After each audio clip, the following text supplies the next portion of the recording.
Hi everyone! Today I'm here to talk a little bit about character strengths, what they mean to me, and how I can apply them in my future career as a TR.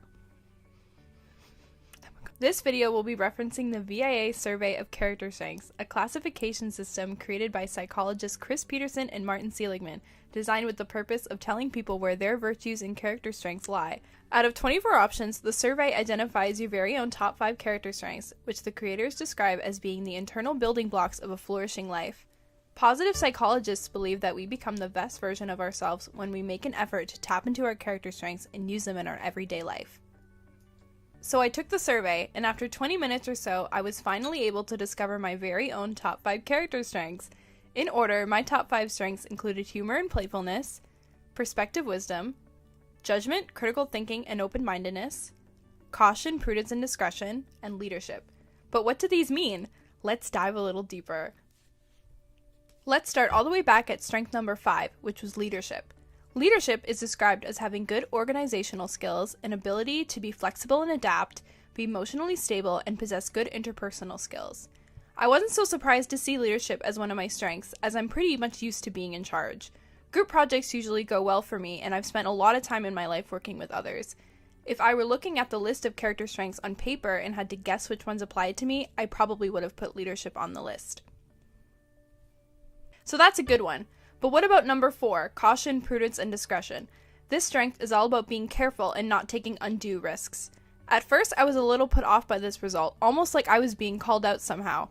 No one wants to be told that they embody prudence or are known to be overly cautious.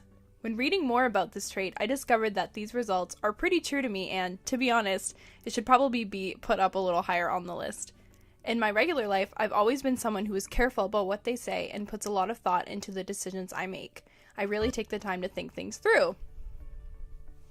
Speaking of thinking, here's where all my strengths seem to blend together. Strength number 3, judgment, critical thinking, and open-mindedness. On paper, this seems pretty similar to prudence and discretion. Both are associated with level-headedness and the ability to make good decisions. What separates judgment from caution is the ability that one has to change their mind, accept other people's point of view, and being more effective at dealing with stress. To me, this is probably my most surprising strength, as I would actually consider myself to be pretty stubborn. I've always been someone who's really sure about the decisions I make and don't like to hear other people's opinions. I really struggled to relate to this one. When thinking about it a little bit more, I was able to see parts of myself that exemplified this trait, like my ability to apologize and admit when I'm wrong.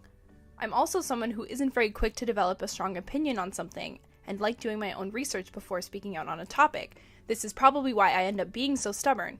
Still, this is definitely the strength I struggled to relate to the most. This brings us to strength number 2, perspective wisdom. Perspective is related to wisdom and maturity and has a lot to do with the way that others think about me. People consider those with good perspective to be someone they can turn to for advice and embody intelligence. This strength, just like caution, is also pretty similar to judgment and critical thinking, so I guess it makes sense that judgment would be wedged between caution and perspective. In general, I'm not totally shocked by this strength, although I wouldn't pick it for myself. Hearing that it's my number 2 strength was definitely a nice surprise. While I would love to think that I have a good understanding of the world, no one wants to stand up and declare themselves as being wise. I really value this strength and love hearing that it could be associated with me. So, what's my top strength? According to the VIA Survey of Character Strengths, my top strength is humor and playfulness. Definitely a great surprise, and definitely a glaring difference from leadership, prudence, judgment, and perspective. This strength is associated with optimism, enjoying laughter, and wanting to make others smile. In my everyday life, humor is something that has always been important to me, and anyone who knows me would say that I love surrounding myself with a playful energy. As much as I love it, I wasn't really expecting it to be my greatest strength, but I'll take it. But by now you might be wondering, how are these strengths classified? How do virtues play in? To put it simply, a select grouping of character strengths exists under the more broad category of virtues. These are core characteristics that can be exemplified by presenting certain character strengths. There are 6 virtues in total, these including wisdom, courage, humanity, justice, temperance, and transcendence. So what virtues do my character strengths fall under? Let's look at my top strength, humor. Humor falls under the virtue of transcendence. Other character strengths under this virtue include gratitude, appreciation of beauty, hope, and spirituality. My second and third strength, perspective and judgment, lie under the virtue of wisdom. Other traits in this category include creativity, curiosity, and love of learning. Caution, prudence, and discretion, my fourth trait, belongs under temperance. Other strengths representing temperance are forgiveness, humility, and self-regulation. As for leadership, this strength falls under the virtue of justice. Teamwork and fairness are other strengths that fall under this category. Looking at my virtues, I realized, wow, that's a pretty even distribution. While perspective and judgment both fell under wisdom, all my other strengths exist under other virtues. This was pretty cool to me. As much as I might look at other strengths and wish that they were my top qualities, I appreciate having a personality which lends itself to a variety of virtues. To me, this means that my personality is a lot more holistic and that I embody a lot of different strengths. I think it's a pretty fitting match since I have always felt that way about myself. Throughout my life, I've always appreciated my ability to adapt and find rhythm wherever I am. Focusing on my overall well-being in a holistic way has always been very important to me, so I think it makes sense that I have developed strengths in many virtues. While it would be nice to have a lot of strength under a single virtue, I am proud of the way my strengths have been distributed. I also think it's fitting that I had the most traits under wisdom, since I have always put a lot of energy into my schoolwork and expanding my knowledge. But how will knowing my strengths affect me in my everyday life? How can I apply my newfound knowledge of character strengths and virtues? When I think about my future career as a recreational therapist, I can envision many ways that my top strength could be beneficial to me. But how do I go about nurturing these strengths in myself? How could I use rec therapy to grow strengths in others? Maybe the activities themselves could have something to do with it. Let's take another look at humor and playfulness, my top strength. Humor is all about my ability to bring joy to others and give them the chance to smile. If I wanted to create a playful, optimistic environment, I could create a drama group and work on building a performance. Putting on a theater production can be a lot of fun. According to a study on youth at risk, those who participated in a drama program indicated increased levels of self-esteem, a sense of optimism about the world and their peers, and overall just a greater sense of happiness and enjoyment. Building perspective wisdom through activity seems like a difficult task, but it can definitely be done. Let's consider gardening. It's calming and requires a lot of patience and thought. I could use gardening as a means of clearing my mind and gaining knowledge about the world around me.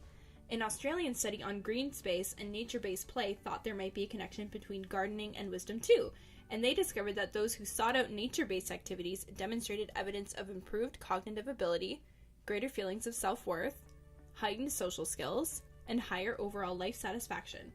These benefits could nurture perspective wisdom by giving me the skills I need to give wise counsel and gain confidence about myself and the view of the world.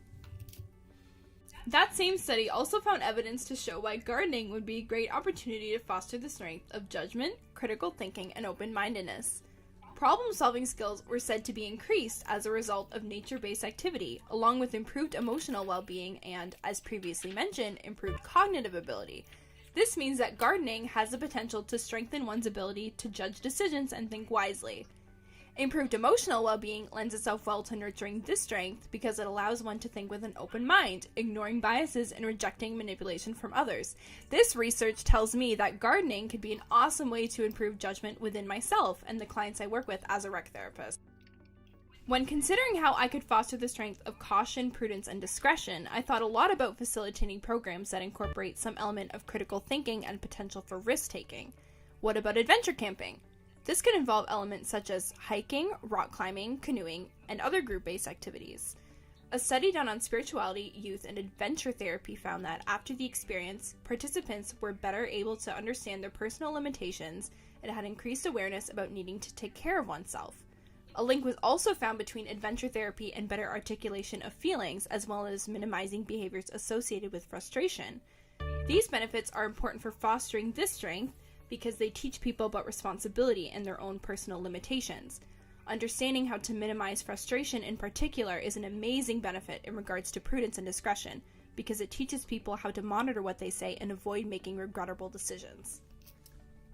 For my last strength, leadership, I can think of a million activities that might nurture someone's ability to act as a leader, like group sports.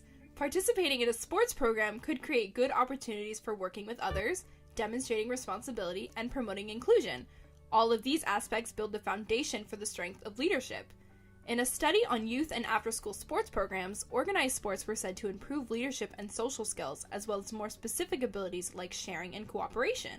Unfortunately, I hate sports, so I might have to force myself into this idea if I ever really felt like improving my own leadership abilities. but this could always come in handy in my career as a TR. Sports programs could be an awesome way to foster the strength of leadership in my participants. But of course, program delivery isn't the only aspect of TR where my strengths might have opportunity for growth. TR is a career that allows me to build upon my strength on an everyday basis in a variety of different tasks. In my career as a rec therapist, I could use humor as a means of navigating through difficult scenarios with clients. A huge part of humor is making others smile and feel good about a situation.